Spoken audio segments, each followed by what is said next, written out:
και έπεσε ρευστό από την Κύπρο στα υποκαταστήματά της στην Ελλάδα. Πόσο είναι αυτό? 5,7 δισεκατομμύρια. Μετρήστε 4,5 και 5,7. Το 10,2 δισεκατομμύρια του κυπριακού χρέους προέρχεται από το κούρεμα και τις επιπτώσεις στη λαϊκή του PSI.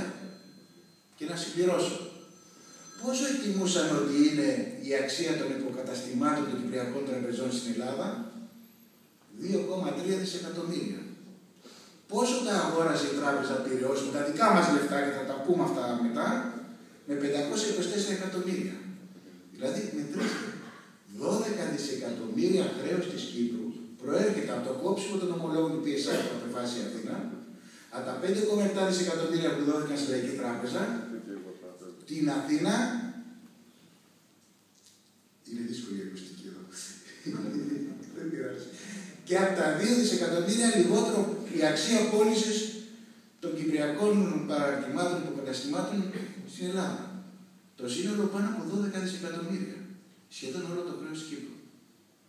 Και επιπλέον, μετρήστε ότι με απόφαση του κεντρικού τραπεζίτη, και θα επανέλθω σε αυτό το ζήτημα της Κύπρου, πήρε ρευστότητα η Λαϊκή Τράπεζα, ενώ ήταν ολοφάνερο ότι δεν άντεχε, αρχίζοντας από ένα δάνειο από την Κεντρική Ευρωπαϊκή Τράπεζα 1,8 δις, εκβιαστικά το περάσανε από τη Βουλή της Κύπρου, ότι αλλιώς θα καταστρεφόταν όλη η Κύπρος, πήρε 9 δισεκατομμύρια λεφτά σε ρευστότητα μια τράπεζα που έκλεινε. Δηλαδή πέρα από τα 5,7 είναι άλλο ένα 3,3.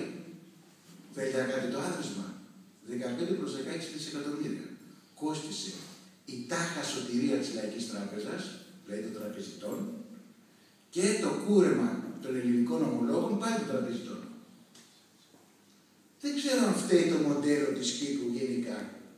Δεν ξέρω αν είναι καλό ή κακό, θα επανέλθω το μοντέλο της Κύπρου. Αλλά έχω ένα ζήτημα.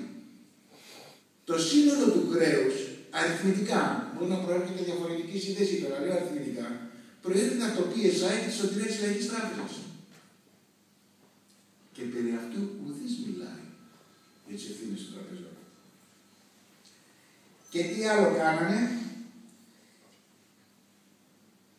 Πήρανε τα μέτρα που πήραν τώρα. Προσέξτε τι είναι αυτά τα μέτρα για την Κύπρο. Είναι μέτρα που αποκλίνει τη ρευστότητα από τις αγορές. Αποκλίνει τη ρευστότητα από τις αγορές. Δηλαδή, οι κυπριακές επιχειρήσεις χάνουν χρήμα. Δεν ξέρω αν το έχετε καταλάβει.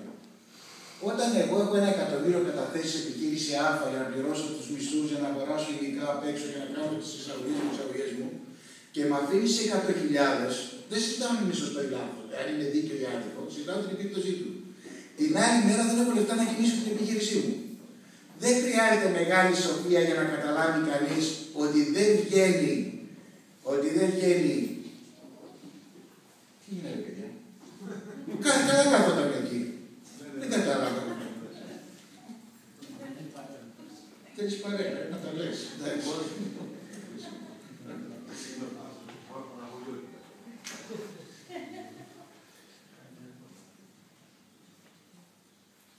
Λοιπόν, όταν δεν έχεις τράπεζες ανοιχτές και δεν έχεις ρευστότητα, όταν σου ελέγχουν τις καταθέσεις σου, τότε το αποτέλεσμα θα είναι ότι δεν θα κινηθούν οι επιχειρήσεις.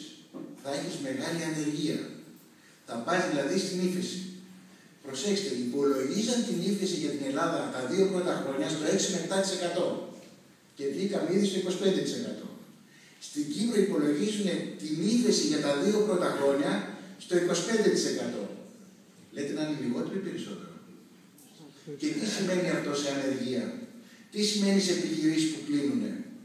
Δηλαδή εδώ δεν χτυπήθηκε το μοντέλο, όπως λέμε, οικονομίας της Κύπρου.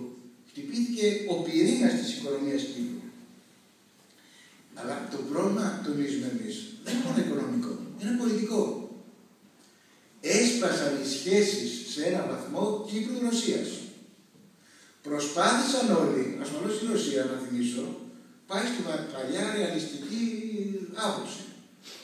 Δεν έχουμε φίλους στη διεθνή πολιτική, δεν έχουμε και εχθρούς. Τι έχουμε? Συμφέροντα. Η Ρωσία τι είδε? Έχει δώσει στην Κύπρο ένα δάνειο 2,5 δισεκατομμυρίων και τους λένε, παιδιά, ελάτε να το διαπραγματευτούμε και θα το διαπραγματευτούν από ό,τι μαθαίνω χθες, να πέσει το επιτόκιο από τα 4,1 στα 2,5% και να πάρει επιμήκυση. Και την ώρα που συζητάνε για ένα δάνειο 2,5 δισεκατομμυρίων, πάνε και τους κάνουν ένα κούρεμα 3,5 δισεκατομμυρίων.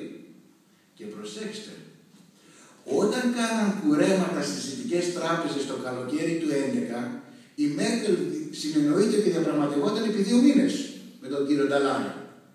Τώρα ούτε καν τους ενημερώσανε, δίνοντας ένα συμβολισμό ότι η Ρωσία είναι κράτος τρίτης κατηγορίας. Και επιπλέον πήγαν να διαπραγματευτούν μαζί τους την πόλη της Λαϊκής Τράπεζας, στη Μόσχα, την ώρα που βγάζαν νόμο για τη διάλυση της Λαϊκής Τράπεζας. Πείτε μου τι εικόνα θα είχατε εσείς? Αν ερχόταν κάποιος να διαπραγματευτεί την πώληση ενός οικοπαίδου μαζί σας και μαθαίνετε ότι ήδη το έχει πουλήσει, θα το θεωρούσατε σοβαρό άνθρωπο που σας παίρνει σοβαρά? Ασφαλώς και όχι.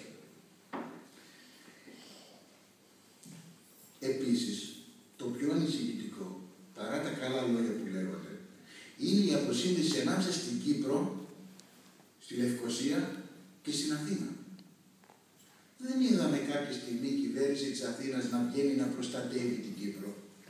Ακόμα και στο τσακωμό ανάμεσα στον Αναστασιάδη, που είναι δικός τους πολιτικός, και τον Σόιμπλε για το ποιος λέει αλήθεια για το τι συνέβη στο Eurogroup, δεν βγήκε ο ένας υπουργός οικονομικών, ο κ. Στουτάρας, να πει οι Κύπροι έχουν δίκιο, και ας μην είχαν.